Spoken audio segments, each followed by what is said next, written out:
Assalamualaikum warahmatullahi wabarakatuh. Bismillahirrahmanirrahim. Alhamdulillahirrabbilalamin. Wassalatu wassalamu ala ashrafil anbiya'i wal mursalin Sayyidina wa maulana Muhammadin wa ala alihi wa sahbihi ajma'in, amma ba'du. Baik, saya mewakili dari kelompok 7 yang akan mempresentasikan materi tentang manajemen aset dan liabilitas bank syariah. Sebelum lanjut ke materi, saya akan memperkenalkan kelompok saya, yaitu yang pertama atas nama Fahrillah, yang kedua adalah Lutfi Zahriyatul Ummah, Namira Nurma Anjani, dan saya sendiri Muhammad Wahidul Umar.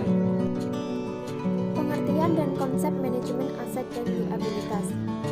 Manajemen aset dan liabilitas adalah mengkoordinasikan portofolio aset atau liabilitas bank guna memaksimalkan struktur neraca bank dan hasil yang dibagikan kepada para pemegang saham dalam jangka panjang dengan memperhatikan kebutuhan likuiditas dan prinsip kehati-hatian.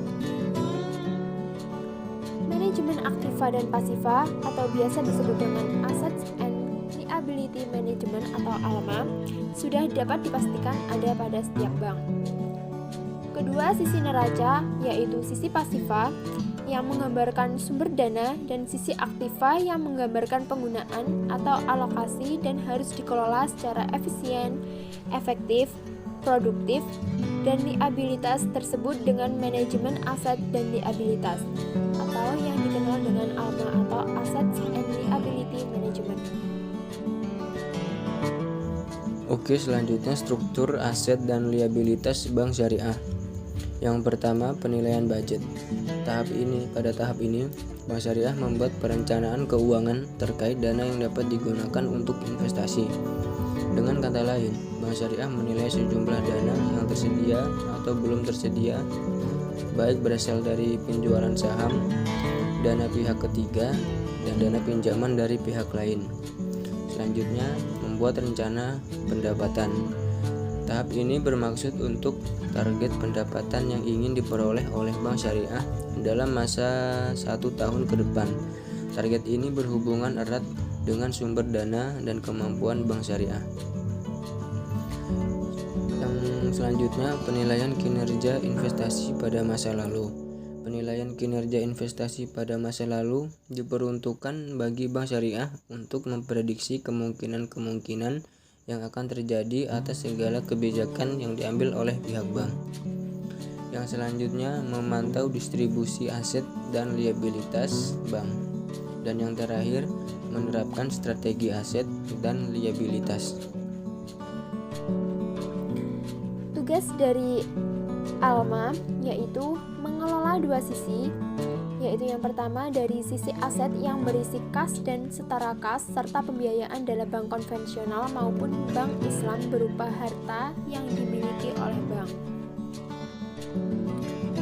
Dan fungsi ALMA yaitu fokus dari Asset and Liability Management adalah mengkoordinasikan portofolio aset atau liabilitas bank dalam rangka memaksimalkan profit bagi bank dan hasil yang dibagikan kepada para pemegang saham dalam jangka panjang dengan memperhatikan kebutuhan likuiditas dan kehati-hatian. Aplikasi ALMA pada bank Islam.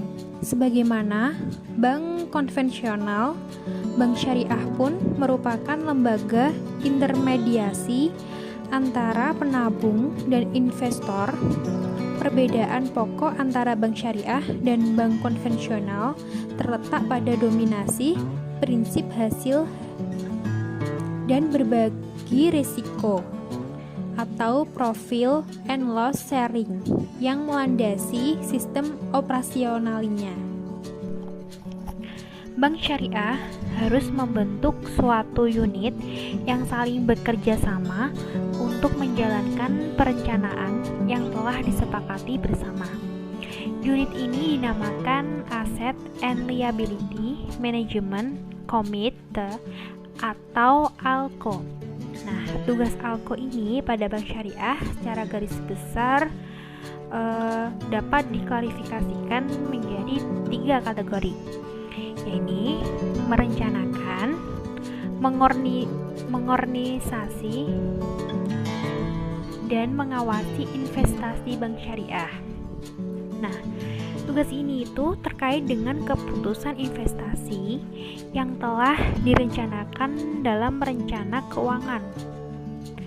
Dalam menjalankan tugasnya, ALKO dipengaruhi oleh lingkungan perbankan, lingkungan mikro, dan lingkungan makro.